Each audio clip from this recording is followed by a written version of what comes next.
થાય ને ઓલું થાય. મેં એમ કીધું તો પીડા થાય. હા, પીડા આવે જ, પીડા આવે જ.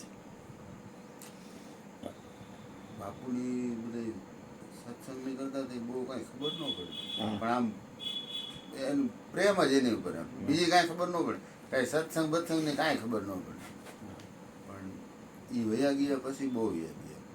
સમજાય કિંમત એની ત્યારે થાય કે જે હતા તે માણી ન આવી ગયા. હા, ત્યારે એટલું બધું ન માણ્યા ગાણું. બરોબર. એટલે હવે અમે અહીંયા આવી, અમારા આશ્રમ જઈને કોઈ આનંદ ન આવે. એ મજા ન આવે. ફરજ પ્રમાણે જવું પડે. હા, જવું પડે. શું કામ કે બાપ ત્યાં બેઠો. હા, ગમે એમ હા, ના ના, બરોબર. આમ અંદરનો પ્રેમ ન આવે. એમ અહીંયા આવી તો આમ કેમ થાય, અહીંયા બોલતા હોય ને તો બાપુ જ બોલે, બાપુ જ બોલે. પછી કંઈક આમ નીંદર ન આવે બાપુ રાત. આમાં બાપુ બેઠા હોય, બોલતા હોય કાયદેસર, આમ સામે જ બેઠી બોલતા હોય. આમ સત્સંગ કરતા હોય ને તો એ આમ અરુણ બાપુ ન દેખે, તો બાપુ જ દેખે. બાપુ આ મારા અંદરના ભાવની વાત. એમ જ છે પણ બેટા. હજી મને લગીમાં કોઈ પ્રત્યે એવું ન થાય કે આની ઉપર અભાવ આવે. ગમે એવો માણસ હોય, ગમે એવો માણસ આપણે દુશ્મન હોય તો અભાવ ન આવે. ન થાય. એ કુદરત એ જે કરતો હોય એની જગ્યાએ રાઈટ. હા, હા, બધું બરોબર છે.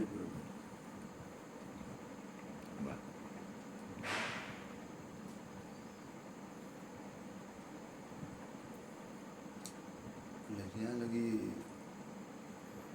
મળે ટાઈમ એટલો માણી લો. વાહ, એ તો આવશે દરેકના. જ્યોતિમાં કહેતા ગુરુ હાજર છે ને ત્યાં સુધી આળસ કરતા નહીં.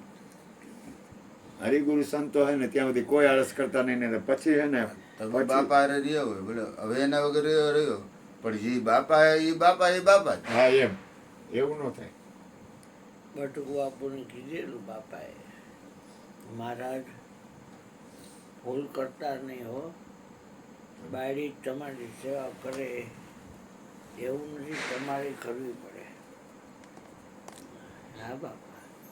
બાપુ અને પછી એને સેવા કરી છે હતી. મારી દવાખાને હતા, હું ને માથે બેઠો હોઉં ને, બેઠો બાપુ પગ દાબતા. અમે દાબી ને તમારે બધાને તો લાભ મળે, મને નહીં લાભ મળે. બાપુ જ પગ દાબતા, હાથ પગ આખી રાત જાગી જાય. એટલે એ સેવા એને કરી, એને ખ્યાલ આવી ગયો. હું તો અમારે એક બબુડીએ છે ને કહું, તું ઘરવાળીને પગ દાબજો. હા, ભૂલ ન કરતો કીધું, ઈ કરવા જેવું હે. કૃષ્ણ પરમાત્મા રાધાના પગ દાબ્યા હતા, તો આપણે શું હવે? અરે અરે, બાપુ અહીંયા દવાખાને આવતો ને, ઊંડા મને ફોન કરે એટલે ઊંડા લઈ જાઉં. હું કહું બાપુ મારી પાસે ગાડી નથી, ગાડી હોય તો ગાડી લઈને લઈ જાઉં દવાખાને, ગમે ત્યાં જવું ને. તો કે હું આ વખતે આવીશ તારી પાસે, તારી પાસે ગાડી આવીશ. તો કુદરતને કરું, હું હીરા ગામ તો એ બધું મુકાઈ ગયું અને સીધું આ વિચાર આવ્યો. મેં 15 દિવસમાં મારી ઘરે ગાડી આવી. ગાડીનું કોઈ દી સપને નહોતું વિચાર. 20 દી પછી હું સીધો બાપુ પાસે ગયો. કે કાં આવ્યો? મેં કીધું બાપુ ગાડી લીધી. તો કે તે લીધી ગાડી? મેં કીધું હા. તો કે સારું સારું. એ ગાય મને બે પછી જે ઓલી 50,000ની જેન લીધી. જેનમાં લઈને ચક્કર. મેં કીધું બાપુ તમે 15 દી પહેલાં આવ્યા, તમે મને કીધું ખબર કે તારી પાસે ગાડી આવી છે. કેવડી કૃપા. ભક્તો બોલે જ્યાં જાણ પ્રભુજી કરતો હોય પ્રમાણ. તમારો શબ્દ કોઈ દી એમ તમે એમ ન કીધું મને કે ઓને યાદ કરજે, ઓને કે બટુક બાપુને જ કરજે, એને જ રાખો. કોઈ દી એમ મને એમ નથી કીધું કે તું અહીંયા આવજે, તું બાપુ ને ન જાય ને તો આવજે. કોઈ દી હજી લગી મને તમે એમ નથી કીધું.